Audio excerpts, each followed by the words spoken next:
Les amis, bonjour! J'espère que vous allez bien et que tout se passe pour le mieux pour vous. Il y aurait une rumeur. Pedrerol. Et Pedrerol, des fois il parle au hasard, mais des fois, tu vois, il y a un rapport à Madrid. Il a un rapport à Madrid, Madrid peut lui parler. Et donc il y a la rumeur que je vais vous lire. Selon les dernières informations d'El Chiringuito, divulguées par Giuseppe Pedrerol, ce samedi soir, le Real Madrid refuserait de choisir entre Kylian Mbappé et Erling Haaland. En effet, Florentino Pérez compterait boucler la signature de ces deux stars offensives. L'objectif du Real Madrid est de recruter Mbappé et Haaland. Et là, tout le monde se dit, mais... et moi le premier, je fais la même tête que vous. Et tu te dis, mais attends. Le Real Madrid aujourd'hui a Rodrigo, le Real Madrid aujourd'hui a Vinicius. Il manque un numéro 9.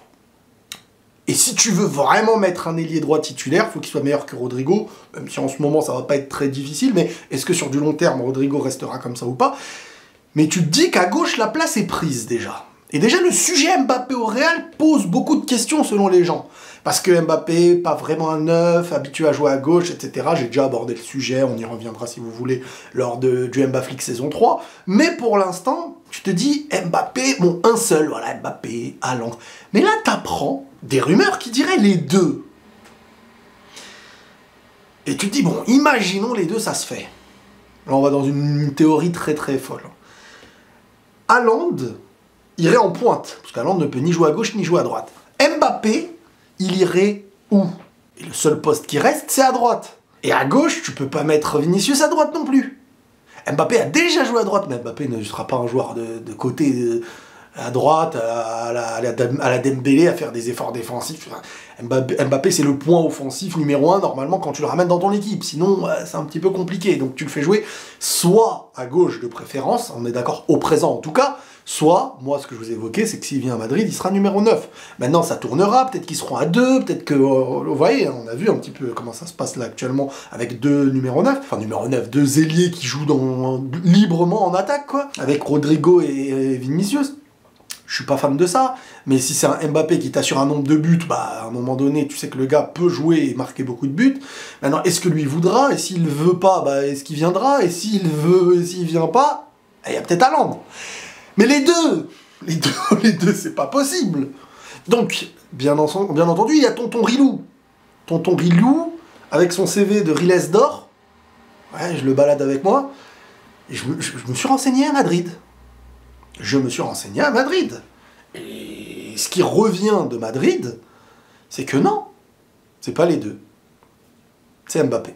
Donc le Real, pour l'année prochaine, ils vont être sur Mbappé. Maintenant, est-ce qu'il y a des pressions pour mettre la pression à Mbappé plus facilement? Peut-être. Peut-être qu'en amenant Haaland dans le sujet, tu te dis, purée, numéro 9 libre pour les 10 prochaines années, Mbappé, si tu fais pas ton choix maintenant, le Real veut peut-être prendre Haaland. Je pense que peut-être, médiatiquement, il y a cette volonté. Alors, venant de Madrid ou pas, j'en sais rien, mais moi, je vous dis qu'actuellement, au moment présent, il n'y a pas l'esprit de prendre Haaland. Je sais que ça va en décevoir peut-être beaucoup parmi vous. Alors, les choses peuvent évoluer, hein. Les choses peuvent évoluer, on sait jamais, Mbappé qui fait, comme d'habitude, un peu de cinéma sur un mercato et tout, t'as le Real d'un coup qui dit, bon, allez, ok, vas-y, continue, allez Haaland, viens. Et là, ça mettrait une claque à beaucoup de gens, et aux joueurs, j'imagine. Donc là, l'année prochaine, dans l'état des choses, c'est Mbappé que le Real Madrid veut, comme depuis longtemps, et ça s'explique par l'entente entre Florentino et Mbappé, par le lien, par la volonté d'Mbappé depuis un bon moment de vouloir le Real, même si c'est repoussé de plus en plus, et à un moment donné, tu te poses des questions. Mais Haaland n'est pas encore dans l'histoire. Voilà, c'est ça que je veux dire. Maintenant, peut-être, je vous dis, des pressions, un moyen de jouer. Vous me direz, mais Riles, il y a longtemps, tu disais Haaland Mbappé. Je vais revenir encore sur cette vidéo que vous aimez circuler pour me décrédibiliser. De toute manière, le temps, vous verrez, le temps explique les choses. J'ai jamais menti. Je ne mens pas quand je vous parle ou que je vous affirme une chose. Je peux me tromper dans mes analyses, mais quand j'affirme un truc, c'est que il y a vraiment eu volonté et accord verbal, même si ça veut rien dire, que Haaland et que Mbappé puissent venir avant que Vinicius explose, hein, je parle. Quand Vinicius a explosé, ça devenait très compliqué.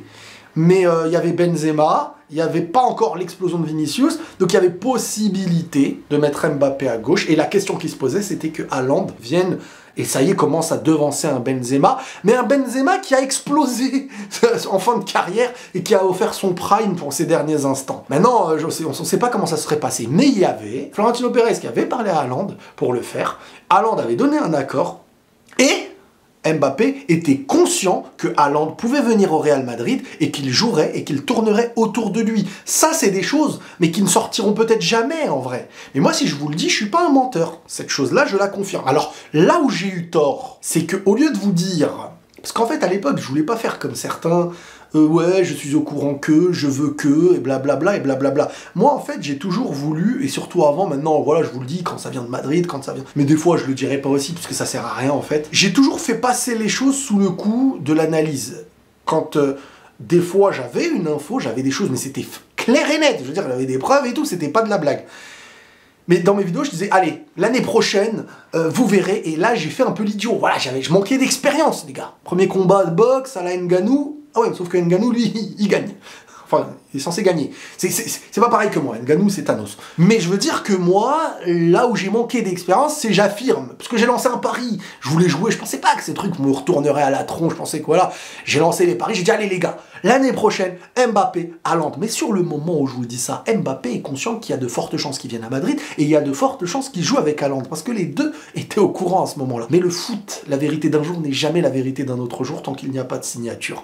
Et ça existe avec... Mais si vous saviez le nombre de joueurs qui viennent faire des demandes pour venir à Madrid, qui viennent consulter ce qu'on peut venir, des grands joueurs, des anciens de Madrid, etc., etc., et parfois des mecs qui jouaient à City, que tout le monde aurait voulu voir le club rival, et qui le gars vient consulter si c'est possible, mais là c'est pas possible, parce que ça fait bizarre, parce que quand tu vois les choses un peu plus en intérieur, tu te dis, ah ouais, purée. Bref, tout ça pour vous dire et revenir sur le sujet principal, c'est Mbappé que le Real veut faire, encore actuellement, et c'est pas Haaland pour l'instant. On verra dans le futur. Prenez tous soin de vous les amis, et la paix sur vous.